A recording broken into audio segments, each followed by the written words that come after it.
This is the 2026 Ford Ranger XLT. And honestly, this might be the truck you should be buying. Not the V6, not the Raptor, this one. And I'm going to tell you why.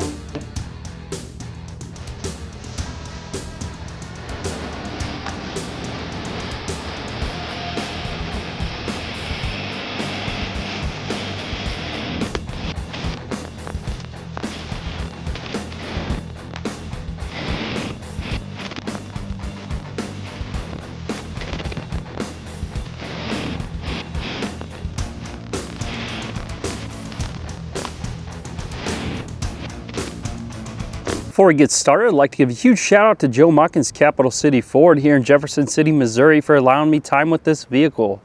Please reach out to Mike for all your vehicle needs. Powering this 2026 Ford Ranger XLT is the 2.3 liter EcoBoost, producing 270 horsepower and 310 pound-feet of torque through a 10-speed automatic transmission. Starting up front, we do have the black appearance package on this particular truck. So we do have the black Ford logo, black grille. We have a black kind of accent piece down below. And then if we come to the headlights, these are LEDs. We have daytime running lights. These are reflector headlights, fog lights down here. And then we do have recovery hooks kind of tucked up underneath here. They are black. So you still get recovery hooks, still have good airflow to the engine. You can see that through here.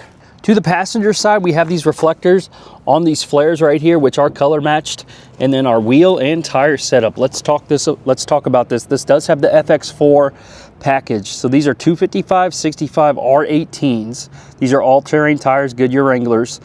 So we get 18-inch wheels, black because we have the black appearance package, and then we'll also have skid plates underneath and off-road tuned suspension with that FX4 package. Let's take a look. There's your suspension up front, wheel liners, which is always nice to see.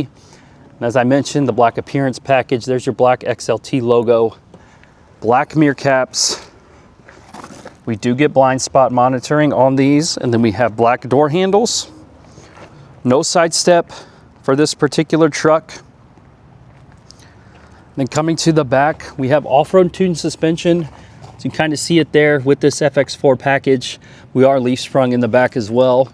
And then we have plastic right here. And then our FX4 off-road badge there. LED taillights, we do get those. Not a color matched rear bumper. You can see the parking sensors in the back. It's just, I think that's steel actually, which is nice. And then this does have the tow package, so we do have our towing hookups here. This does tow around 7,500 pounds. And this will also give us the brake controller and the backup assist as well. Ranger stamped in the tailgate. And then our black Ford logo and backup camera there. Take a look at this. It is dampened, a dampened tailgate. We still get the ruler across the back and our clamps for holding anything down that you're working on. No bed liner in this and no power in the bed on this XLT trim. We do get tie downs in the corner and in the middle. As you can see, one in each corner for a total of 6. Super light tailgate, is not powered. If we take a look at the key fob here, so we do have an actual key, and then we do have remote start, which is nice also. Overall, I really do like the look of this red on black truck, and I do like the look of these Rangers in general. Pretty slick looking ride. Let's talk about the price on this particular truck. So this is the 2026. This is a 4x4 XLT. You can get this in 2-wheel drive. This one is 4-wheel drive. You can also get the 2.7 liter EcoBoost in this trim as well. It's an extra $2,000, a little over, probably $2,100 actually. And it does add a ton of power. I think around 300 horsepower and 400 pound-feet of torque. So just a ton of torque compared to 270 horsepower, 310 pound-feet of torque on this 2.3 liter. We're gonna see how this 2.3 drives here in a second. As I mentioned on this particular truck, we have the FX4 off-road package for almost $1,200. Gives you the tune shocks, locking rear diff. I forgot to mention that. That's a huge upgrade. Black appearance package, trailer tow package also. So total MSRP after destination on this truck, $43,890. Mid-level, mid-size truck. Let me know what you all think of that price. I know you here at Joe Machens, you can probably get this for a couple grand off, so closer to $40,000. Let me know what you all think with that 2.3 liter in there. Let's take a look at the inside. Coming to the inside, as you would expect on a mid-level trim, hard plastic throughout. We do kind of have this wavy material here. I'm not sure if you all can see that. Lock, unlock, window controls. Here's our door latch. Decent amount of storage. I've seen more, but you can't fit a bunch of stuff in here. Payload on this particular truck, 1,663 pounds. That is amazing. That is perfect. That's a really good number for this midsize truck. We do get manual seats, and these are cloth, which most XLTs are. Still very comfortable. And then our lighting controls here, pretty large vents. As I mentioned, we do get a key, an actual key. So we're gonna start this up. So this steering wheel is leather wrapped, feels really nice actually. I was kind of surprised with it being a lower level trim, a mid-level trim, and we still have voice control and cruise control on this side. Here's our menu controls over here.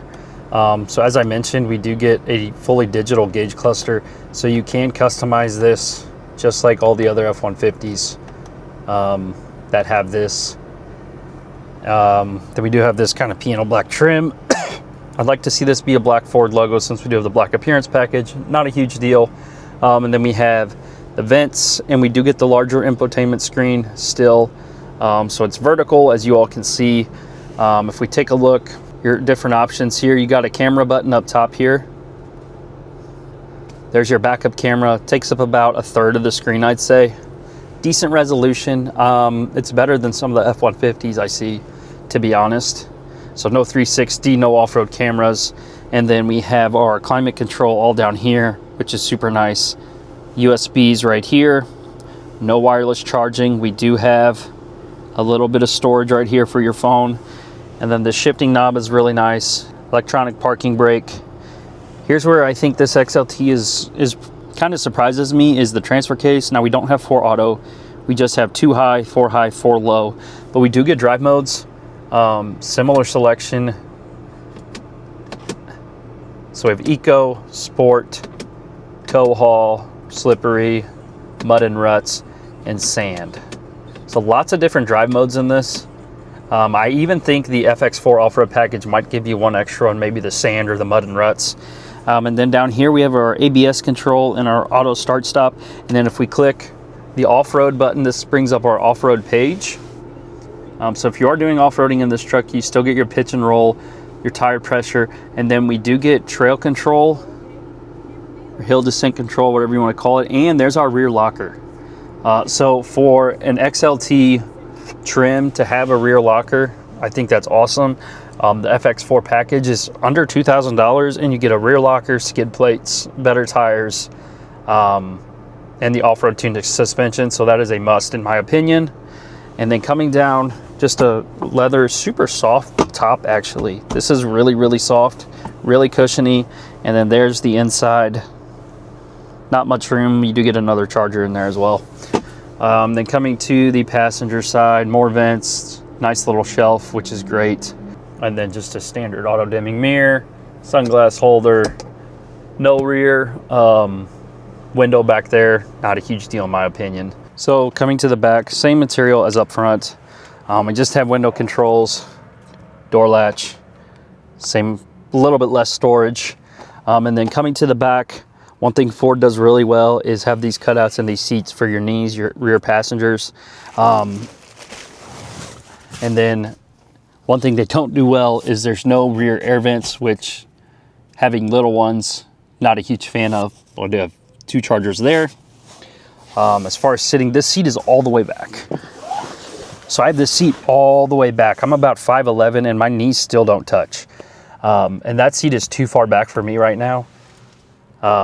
So if I move that up a little bit, that's way more room than the Colorado and obviously the Tacoma. And then we do get more cup holders in the back. As I mentioned, no rear window, but you do get defrost as well. No sunroof in this one either.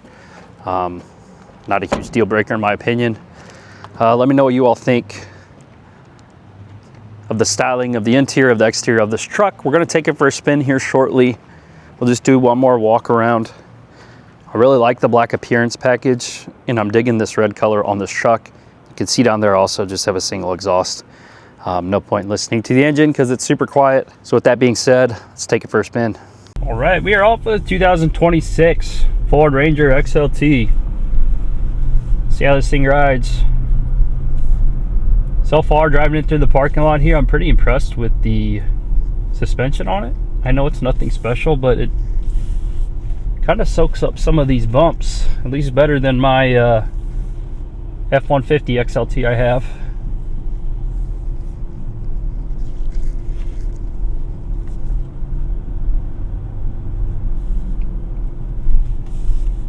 As I mentioned, also a very comfortable seat. These things are just keep getting better and better, even the cloth seats.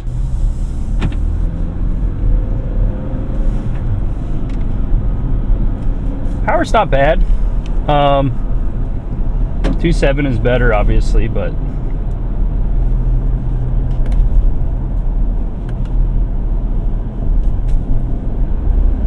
yeah, there's a little bit of lag. I'd definitely probably upgrade to the 2.7. For the extra $2,000, I think it's probably worth it. As far as just cruising at like 35 miles per hour, as you can see, super quiet truck.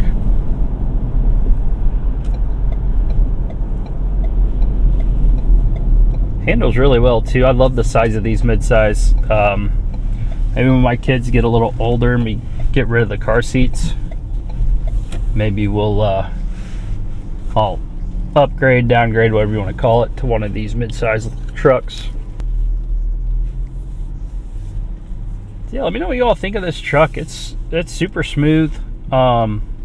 Feels really good. The acceleration, it's not the best in this 2.3. As I mentioned, I'd go with the 2.7. You get a ton more torque, ton more power. But for the value, I don't think this is a bad truck. Good fuel economy. So, you know, it's not terrible. Lighter truck, that 2.3 it's okay, but I'd prefer the 2.7 in this. So let me know what you all think of the price point of this truck. Do you really think you need the 2.7? Do you need the 3-liter in the Raptor? The Ranger Raptor? Or is this good enough for most people? I mean, we have a rear locker, we have drive modes, we have all-terrain tires. You know, do you need much more if you're doing minor off-roading? I really don't think so. So as always, thanks for watching. Appreciate your time. We'll see you on the next one.